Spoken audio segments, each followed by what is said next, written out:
कभी हम अचानक से अपने लिप को या स्किन को बाइट कर लेते हैं या हमारे हाथों में कोई कट लग जाता है, बट हम देखते हैं कि कुछ दिनों बाद ये जो घाव बना हुआ था वो भर जाता है और जो चोट है वो भी गायब हो जाता है। ये एक मैजिक या जादू के समान लगता है, बट ये होता कैसे है? अगर ह्यूमन बॉडी की बात करें तो ह्यूमन बॉडी बहुत सारे कोशिकाओं से मिलकर बना हुआ होता है और ये जो कोशिकाएं हैं वो हर घंटे, हर मिनट, हर सेकंड लगातार डिवाइड होती रहती हैं और इसी वजह से हमारी बॉडी में नए सेल जनरेट होते रहते हैं जिसकी ज़रूरत हमारी बॉडी को पड़ती है। आखिरकार हमारी बॉडी को सेल डिवीज़न की ज़रूरत क्यों पड़ती है? ये अलग अलग वजहों से पड़ती है। सबसे पहला तो है ग्रोथ के लिए। जब कोई बच्चा छोटा होता है तो वो धीरे धीरे बढ़ता जाता है। आखिर वो बढ़ कैसे पाता है? वो बढ़ पाता है सेल डिवीज़न से। हमारे बॉडी में सेल लगातार मल्टीप्लाई होते जाते हैं, बढ़ते जाते हैं, अपने कॉपी बनाते जाते हैं और वो एक छोटा जो बच्चा था वो कुछ ही सालों बाद एडल्ट या बड़ा होकर यहाँ पे दिखाई पड़ता है। दूसरा एग्जाम्पल देखेंगे तो कोई भी जीव हो वो अपने समान ही जीव बना लेते हैं और ये भी सेल डिवीज़न की वजह से ही होता है। जो सूक्ष्म जीव होते हैं जैसे कि अमीबा या फिर बैक्टीरिया, उनमें जो रिप्रोडक्शन है वो इसी सेल डिवीज़न की हेल्प से ही होता है। वो अपने आप को ही डिवाइड कर लेते हैं, बांट लेते हैं और दो नए डॉटर जीव या फिर अपने ही समान कॉपी बना लेते हैं। बट इंसानों में ये प्रोसेस थोड़ा सा अलग ही होता है। सेल डिवीज़न के फलस्वरूप आदमी में स्पर्म बनता है और महिला में ओवम बनता है और ये दोनों स्पर्म और ओवम अब मिलकर जाइगोट बनाते हैं और जाइगोट से बनता है हमारा नन्हा शिशु जो कि 9 महीने बाद पैदा होकर पृथ्वी में आ जाता है। तो अब आप यहाँ समझ गए होंगे कि हमारे बॉडी के लिए सेल डिवीज़न कितनी ज़रूरी चीज़ है। अगर सेल डिवीज़न ना हो तो नए जीव पृथ्वी में नहीं आ पाएंगे, कोई जीव है वो ग्रोथ नहीं कर पाएगा या फिर हमारे बॉडी में कोई चोट लग जाए वो भी ठीक नहीं हो पाएगा। हमने यहाँ पे जाना कि हमारा जो बॉडी है वो बहुत सारी कोशिकाओं से मिलकर बना हुआ होता है और वे अपने ही समान नए सेल डिवाइड होकर बना सकते हैं। बट यहाँ सवाल ये उठता है कि आखिरकार हमारी बॉडी में कितने सेल पाए जाते हैं। ये डिपेंड करता है कि इंसान का साइज क्या है या फिर वो कौन सा जीव है। बट यहाँ पे एक नंबर देखें तो लगभग 37 ट्रिलियन सेल्स जो हैं वो हमारी बॉडी में पाए जाते हैं। आप यहाँ पे सोच भी नहीं सकते कि कोशिकाओं की जो गिनती है वो हमारी बॉडी के अंदर कितनी ज़्यादा है। 37 ट्रिलियन मतलब बहुत ही ज़्यादा नंबर है और ये जो सेल हैं वो हमारी बॉडी में लगातार यहाँ पे डिवाइड होते रहते हैं। अब यहाँ सवाल ये भी उठता है कि आखिरकार इन सेल को डिवाइड होना है पता कैसे चलता है? क्योंकि अगर सेल ज़्यादा भी डिवाइड हो तो वो सही बात नहीं होगी। अगर सेल अपनी ज़रूरत से ज़्यादा डिवाइड होते जाएं तो कैंसर होने के चांसेस भी होते हैं। बट यहाँ पे सेल जो है हमारे बॉडी में उनके बीच एक कम्युनिकेशन काम करता है जिसकी वजह से जब हमारी बॉडी के किसी अंग में जो सेल है वो डेड हो जाता है तो उसके जगह पे नए सेल बनाने की ज़रूरत पड़ती है और इन सेल या कोशिकाओं के बीच जो कम्युनिकेशन है वो इन्हें ये बताता है कि आप डिवाइड होना चालू कीजिए क्योंकि अब ये जो सेल यहाँ पे थे वो डेड हो चुके हैं, उसके जगह पे नए सेल की ज़रूरत हो चुकी है। तो इस प्रकार से यहाँ पे सेल का डिवीज़न होता है और इसे सेल साइकिल कहा जाता है। कैंसर का जैसे मैंने यहाँ पे आपको बताया कि अगर ये सेल जो है वो अनकंट्रोल तरीके से बढ़ते जाएं तो कैंसर भी हो जाता है। अब हम देखें कि सेल डिवाइड कैसे होते हैं।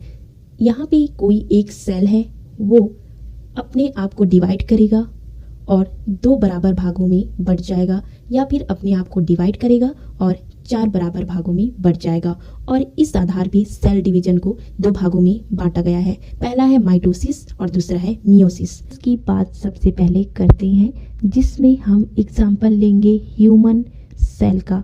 ह्यूमन सेल में जो क्रोमोसोम है, जेनेटिक मटेरियल है, उसकी संख्या 46 होती है जो कि न्यूक्लियस में पाई जाती है। अब ये जो ह्यूमन का सेल है, इसमें सेल डिवीजन हम देख रहे हैं। सबसे पहले सेल यहाँ पे इंटरफेस में इंटर करता है, जिसमें जो सेल का वॉल्यूम है वो भी बढ़ता है, साथ ही साथ उसके अंदर जो जेनेटिक मटेरियल थे वो भी डुप्लीकेट होते हैं। डुप्लीकेट हो गए। अब हमारा जो सेल था वो पहुंच जाएगा एम फेस में। एम फेस में यहाँ पे 2 फेस इसके अंदर और आते हैं, जैसे कि हमने देखा 2 फेस से और ये गुजरेगा।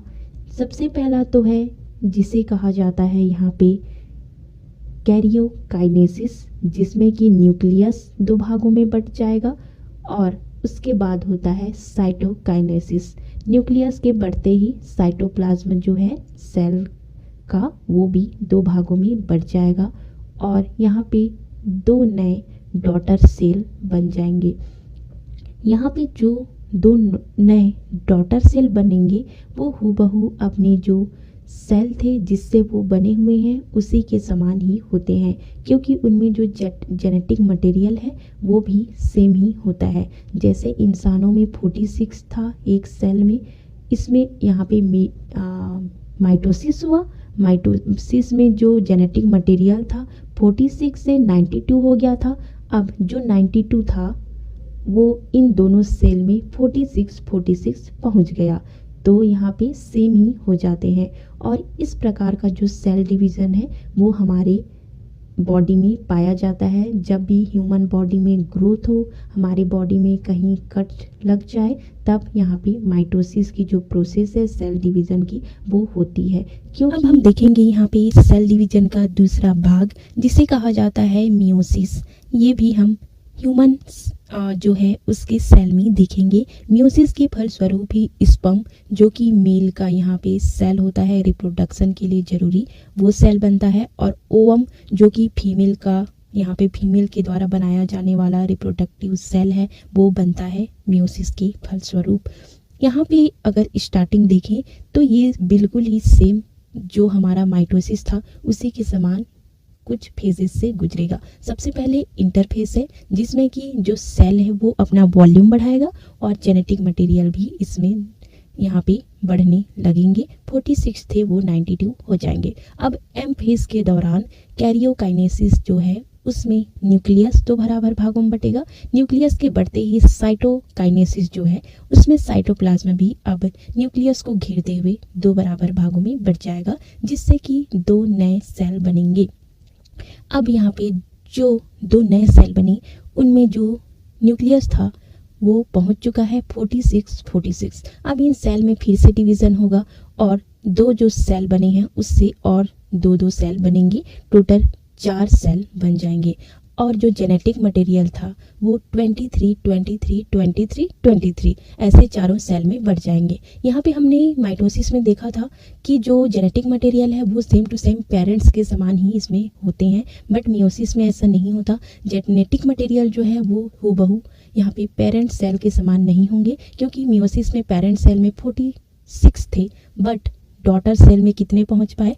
23 ही पहुँच पाए। अब ये अच्छी बात है या बुरी बात है ये जानना भी ज़रूरी है। 46 जो जेनेटिक मटेरियल था वो पहुंचना बहुत ही ज़रूरी है और सही भी है, क्योंकि हमने यहाँ पे देखा मियोसिस के फलस्वरूप स्पर्म बनते हैं और ओवम बनते हैं। अब ये जो स्पर्म और ओवम है वो अब आपस में मिलते हैं और फर्टिलाइज हो जाते हैं, एक साथ हो जाते हैं।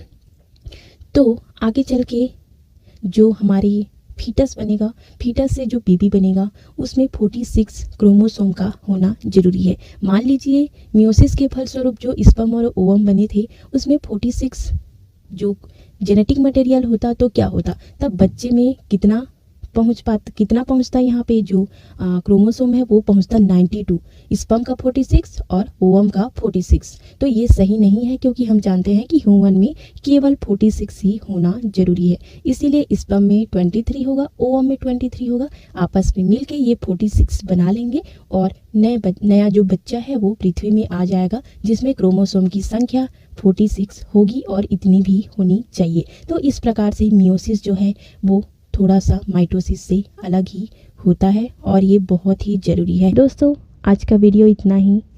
चलिए इस वीडियो से रिलेटेड एक क्वेश्चन देख लेते हैं। ह्यूमन में क्रोमोसोम की संख्या कितनी होती है? 46, 92, 32 या 44? आंसर कमेंट करके दीजिए, ज़रूर दीजिए। वीडियो अच्छा लगा प्लीज़ लाइक करके ज़रूर ही जाइएगा। Thank you so much for watching.